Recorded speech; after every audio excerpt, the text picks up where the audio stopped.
you know, that's a little bit of my, you know, emotional journey. But what I would tell people oftentimes is to, like, these are my locks. They're very thick. They're starting to grow out at the roots. As you can see, it's getting darker. And you know what? I really don't stress about it. I don't try to make it, you know, I don't roll them very often, because especially if you have locks, understand that as locks grow, they get heavy. And you notice you can't see my scalp, which means my hair is it's not to say that other people's hair is unhealthy, but I have a lot of growth here.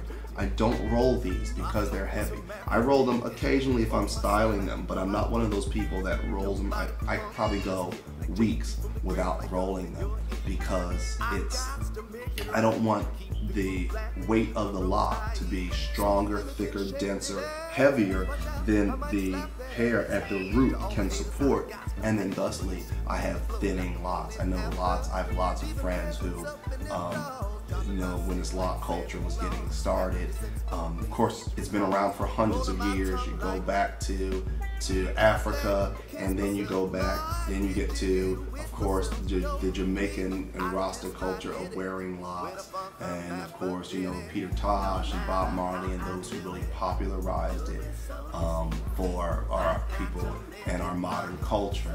But I'm talking about in the 90s when people were determined to go natural and wear locks. A lot of people didn't understand that trying to refine their locks too much, so they could, you know, because I've heard people say, oh, your locks look nice, your locks are pretty, they're not too thick, they're not too wild.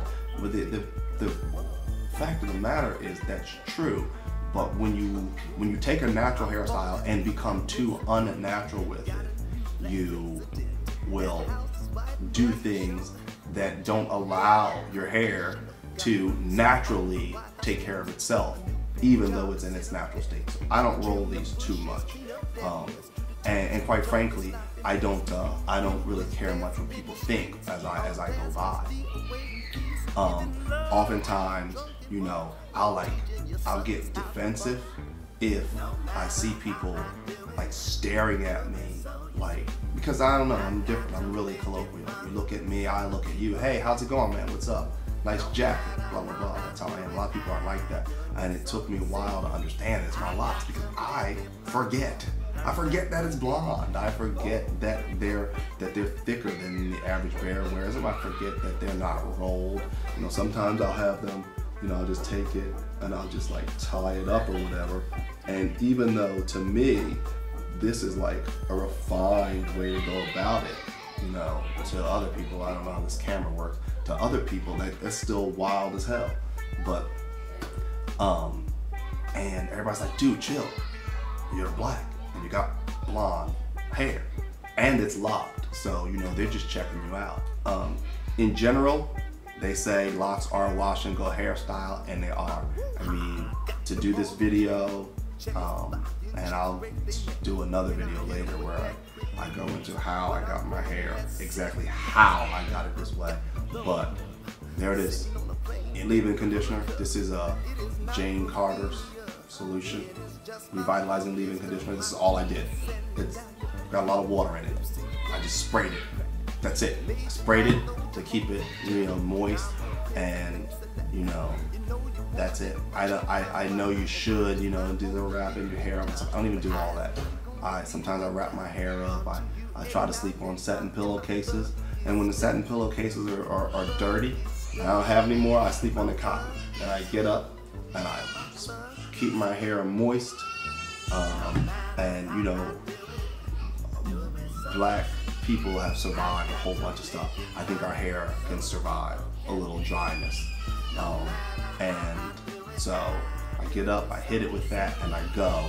And you know, sometimes it's like my hair gets more attention than my humanity. And people are just really, really fascinated by it. And you know, it is what it is. You know, I mean, to be perfectly honest, I guess that's a good thing, because when I'm on stage, a lot of people will forget the name of my band, but then I'll hear people talking about us later, and or somebody will come up to me and go, yo, I couldn't remember the name of your band, but I told somebody, you know, the band member out there, the guy, this is black guy with these blonde, you know, dreadlocks, and he's, you know, dancing like James Brown and Michael Jackson and all this, that, and the other, and their band is really crazy and really funky, and they remember me because, you know, I did this because I just wanted to do it. I really wasn't thinking about, you know, how people would relate to my individuality, and that's, you know, that's a good thing. You know, it could be a bad thing depending on how you look at it, you know. But at the end of the day, you know, I just say, I'm just gonna be me and you should be you. And that's that. And so, the moral of the story is, don't over-cultivate. Just allow your hair to be. Accept your hair. If you're going to wear a natural hairstyle, accept your hair in its natural state. Let it be in its natural state. Wash it. By all means, wash it. By all means, moisturize it. And, you know, do your best. Cover it when you're sleeping with satin. Sleep on satin pillowcases and what have you.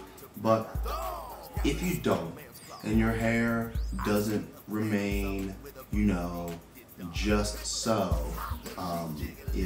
if your hair doesn't look like it's been, you know, permed, or you have a bone straight weave, if it doesn't have that more assimilated sense of perfection, understand that that's perfect. That's the thing, to just be human and just be you, and, you know, just enjoy yourself, love yourself, and have fun. Rock and roll. Take it. So for all those fans of the Pink Elephants on Parade, who wanted to know about my hair, all my friends out there in the MC world, and, you know, my friends and family, I guess I'll begin